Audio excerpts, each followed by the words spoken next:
Hello, today I'll prepare all of the Disney princesses for Halloween. Even Elsa, Anna and Moana. Brickomotion. Recently, I completed my Disney Princess mini doll collection, just in time for Halloween. I even turned myself into a Halloween princess. These are just a couple of nail stickers, but they got me into a creepy mood, which I'll pass on to the princesses. They wanted to dress up as something from their own story, but not as a villain.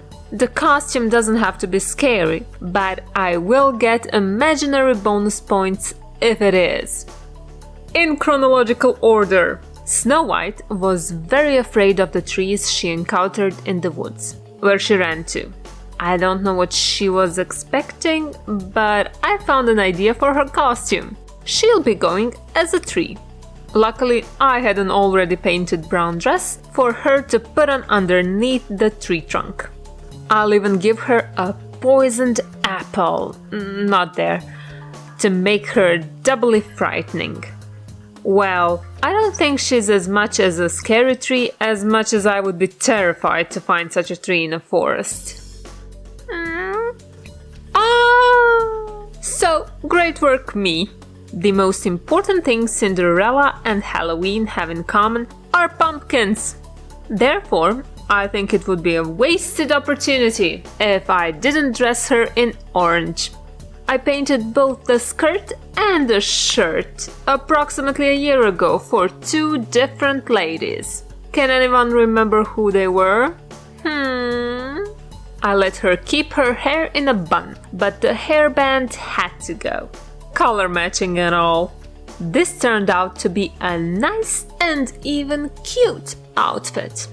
But I want to give her the option to scare somebody if she so pleases. There. We went from charming to chilling in a matter of seconds. Hooray! She'll keep the headgear more appropriate for conversations while she mingles with the others. Very prominent characters from the movie Sleeping Beauty are the three fairies. That's why Aurora's dressing up as a pink fairy. Or was it blue? I can't seem to remember or make up my mind. Anyways, this one is a 0 on the horror scale. And I mean 0. Maybe if I place her in this context. Oh yeah, that works. I have something special for Ariel. Remember how in the beginning of the movie a shark chases her and Flounder? No. It doesn't matter, for I remember, and that's all I need to come up with a costume idea. You know that when I paint, I like to add shine to my creations, hence the silver highlights on the torso and fin here. What a sparkly shark! But terrifying as well. Have you noticed she has two tails? Just imagine how fast she can swim. Maybe I should take the scariness down a bit?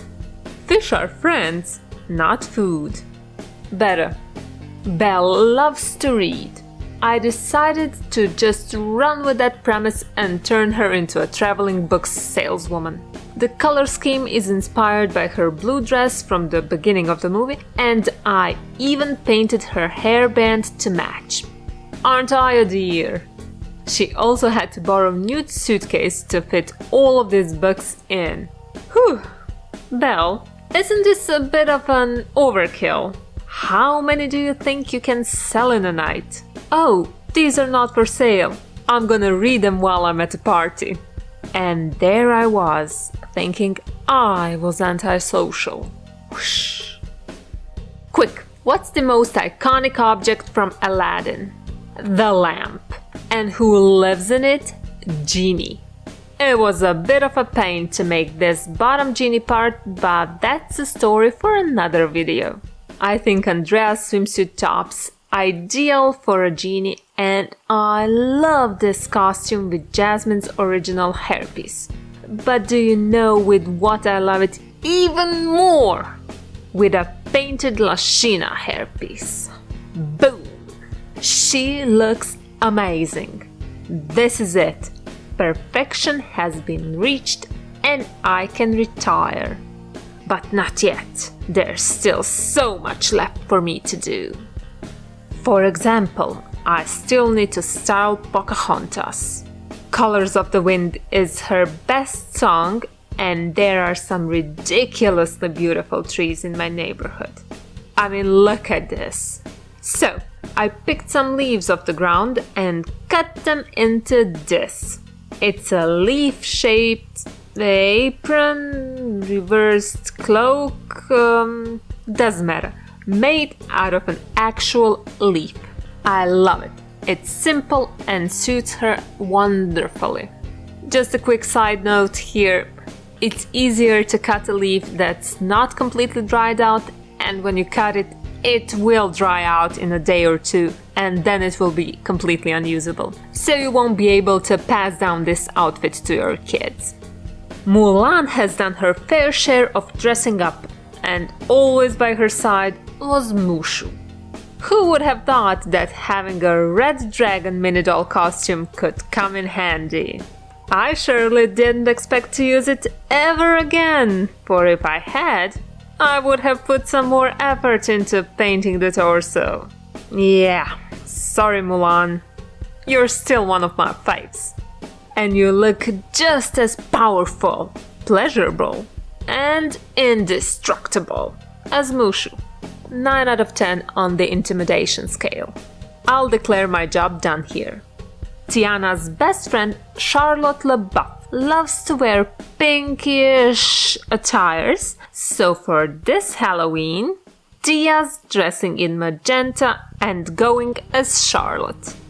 You might not have guessed that based on the outfit alone, but I think the hair is a dead giveaway. You might also think that this is not a blood-curdling costume at all, and you would be completely right. It isn't. I don't get any bonus points for this.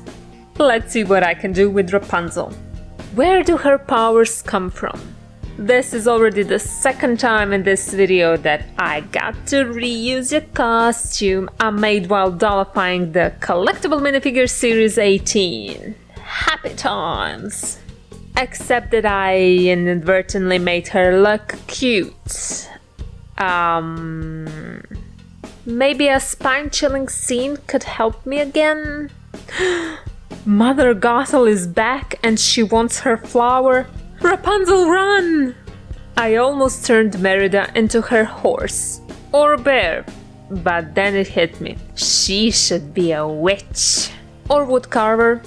You know, whatever. I exchanged the original mini doll's face because this one's just so much more Merida. But onto the costume. Just put on something green, a grey hairpiece with a hole on top, so it could fit a raven. Ha! Pretty accurate! And witches are also pretty terrifying, so I get some more points. Merida, I'm so glad I didn't turn you into a bear. Although that probably would have given me extra points as well. She was the last of the official Disney princesses, but I'm not done yet. Elsa spent the majority of her life isolated in her cold room and without happiness. That has now changed, and she feels comfortable dressing up as a Dementor. In case you don't know, Dementors are creatures in the wizarding world who feed on your happiness and chill the air around them. How I made the legs piece is again a story for another video. However, cutting the cloak a bit was fast and painless. The minifigures are simply a few sizes bigger than the mini dolls. But all in black and with a hood on, this is an exquisite Halloween costume, even though it wasn't technically in the movie. But you know who was in the movie? Anna. And she almost ended up as a frozen statue. Today she'll only pretend to be frozen solid. To achieve this effect, I painted the skin on one of Cindy's torso pieces, the head and the hair, all in light blue. 'Cause that's the color you use for eyes in a cartoon. I'm proud of how I painted the face, especially considering I'm terrified of painting faces. So good for me and yay and all of that.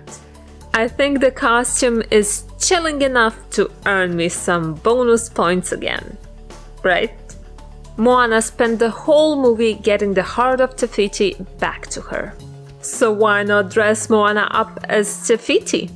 A green dress with some flowers and a green hairpiece should be enough. And just to give her an even better flowery feel, I drilled a hole in the hairpiece in the back, and now I'm giving her a flower there as well. Ha! I think the outfit looks awesome. But you're not convinced that this can be scary? How about I take her heart away? Scared now? How many imaginary points would you give me for all of the costumes combined? Or do you think I don't deserve any? Okay girls, you have fun now. I'm gonna trick or treat myself. Well, mostly treat myself. Bye bye!